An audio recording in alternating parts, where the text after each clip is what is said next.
Good morning. Our hand today is going to be pocket jacks. So in this hand we have a player open raise to 3. He is pretty loose, playing 30-21. His raise first in stat from mid position is 21, from early position is 28, from early positions 32. You can see his limp first in is 0. He's coming in for a raise or a fold.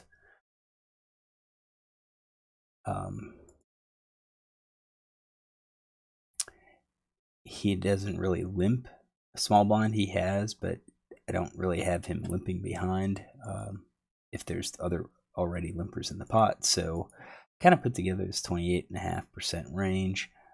Definitely higher cards, suited aces, pocket pairs, and so forth. This is 28.5%, pretty wide.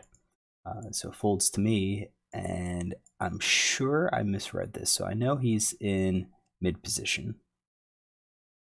So this should be my button calling range, which means I should be 3-betting versus mid position. And I've got a pretty tight 3-bet button raising range.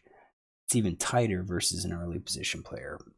I just called here, and I'm not sure. I'm not sure if I called because of this, because I thought this was early position, or if I looked at my mid position call and said, you know what, he's not really gonna fold. I mean, his fold to 3-bet stat after raising is 43%, 3 out of 7. I think since he's so wide that if I raise, he is going to get rid of some of these junky hands, but I still think he's going to be calling. So I kind of feel like with my jacks, I'm going to be ahead of so much of his calling range that it probably would benefit us to 3-bet here. 3-bet maybe for some value. If we look at his post-flop play, his c-bet stats like really high. So I think that's kind of an argument to just call because he's going to be betting most of his range on the flop, even the range that he misses, but then he becomes somewhat truthful on the turn, drops down to 50 and 60%, and then 67%.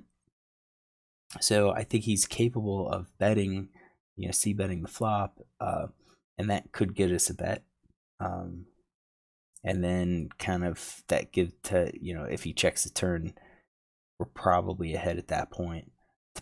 Depending on the board, but I kind of feel like a 3-bet's maybe in action, but I also think we can make an argument to call because he has such a wide range. We don't want to have him blow off. I guess if the fold to 3-bet set is closer to like 60 or 75, then it probably makes more sense just to call with the jacks and try to. I think we would show a higher EV by calling.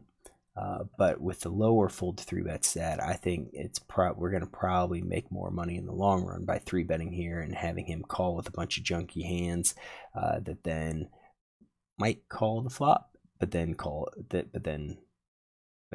if they call the flop, then they fold the turn. So I just called here. I think again, it just kind of messed up. I think I probably thought this was he was in early position. And then we had big blind call. Big blind's playing 12-9 over 87 hands. I think he's going to be pretty tight. I think we're looking at like a suited ace, pocket pair type hand. I think that's what we're looking at. Flop comes ace, king, queen. Villain 3 checks. Villain 7 checks, which is a surprise because he normally c-bets 85 to 89%. So at this point, I kind of feel like he missed, or at least he doesn't have the ace. Villain 3, on the other hand, could easily have the suited ace, so I don't think it makes sense to bet, even though we have open-ended straight draw. I think we should just take the check and see the turn card. 3 diamonds hits. Villain 3 checks. Now, if Villain 3 had like a 2-pair hand, I think he's going to be betting. I think if he has an ace, he's probably betting. King, queen, I think probably just checks call, check call. So, Villain 3 is looking weaker with this turn check. Villain 7 checks again. I think he would have bet. He's consistently betting with a lot of hands, so I think I don't think he has ace. I don't think he has got 2-pair or anything like that. I think he's pretty weak, and I think here is now where we probably should have bet, and that's why I'm looking at this GTO solve. and then 10 of diamonds hits, villain 3 checks, villain 7 bets 75% of the pot. We hit our straight. Yeah, there's a flush out there, but I do think we have to call. I think we're going to be ahead. Here, villain 3 folds, so then now we see a showdown. So let's check GTO and see what it and see what it shows. All right. So out of position player should be checking 86.6% of the time. I think he is checking most of his hands. He's got a lot of weak hands. This is not that great a board, considering that I hit it with my calling range pretty well. Most of my calling range, I believe, is going to be hitting it because I've got, you know, ace queen, ace jack, king jack, so forth.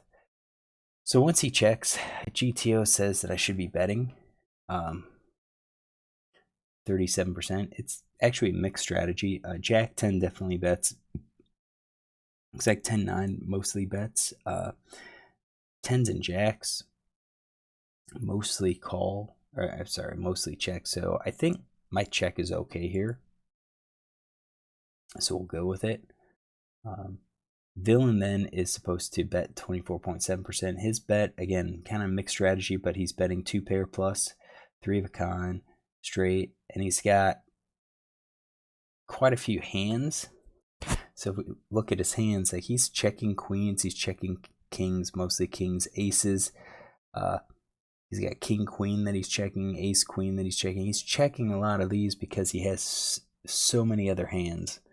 So it kind of makes me lean more towards checking here. I should say, I guess I should qualify that by saying if villain's playing GTO, but if he's playing GTO, then we do have to mix in some bets. So he checks again, and now we're checking 80%. So I guess the check is correct. I guess we are looking at avoiding some of these check raises, or at least if we bet, he's calling with mostly with hands that beat us. So that I think that's it. He's calling with hands that beat us. He's not calling with hands that actually call us. So if we ask, if I bet here, what kind of hand, what am I doing this with? Why am I betting here? I don't think you're doing it for value, because the only hands that call, or the vast majority of hands that call, will be beating us. We don't have 50% equity if called. Are we bluffing? No, I don't think so, because I don't think we're getting better hands to fold. I think that we're getting folds by hands that we beat. Are we doing it to bluff in the future? I don't think so, because what kind of hands are going to come, or what river cards are going to come that allows us to bet and generate folds by better hands? I don't think many. So I think this is probably a good spot where we just check behind. Let's not. Who cares if it went check on the flop and then again on the turn? I think if we bet, I think villain's probably going to call. We're not consistent. You know, it's unlikely that we ourselves have an ace or a king, because why wouldn't we bet on the flop? Bet to build up a pot. So I think my check was pretty good in how we played it. 10 of diamonds comes out. Villain now bets 13.5% of the time. Pocket jacks, ace jack, some king jacks. He's making a bluff with 6-4, some of these bluffing hands. So he does bet, and then for the most part I'm calling, so that's good. So it looks like I have played GTO. Maybe this flop decision could have bet here, but definitely the turn. I think when we go to the turn and recognize that if we bet, what hands call us, I think it becomes pretty obvious that, yeah, if we bet and get called, we're beat, and the only hands that are gonna call are hands that beat us. All hands that fold are hands that we beat. So what's the point of betting? I think that's like a take-home drive point on this turn. So we did see the river. What did villain have? Villain 3 have? I'm gonna guess he probably had maybe an underpair, maybe even a queen that missed.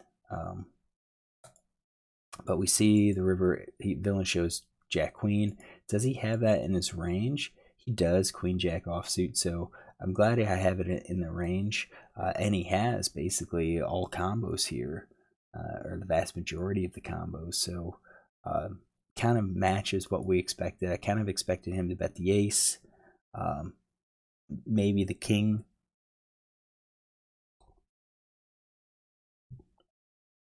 And that's the fact that he has 88, 85, 89. And I think having a third player in the pot probably causes him to freeze a little bit.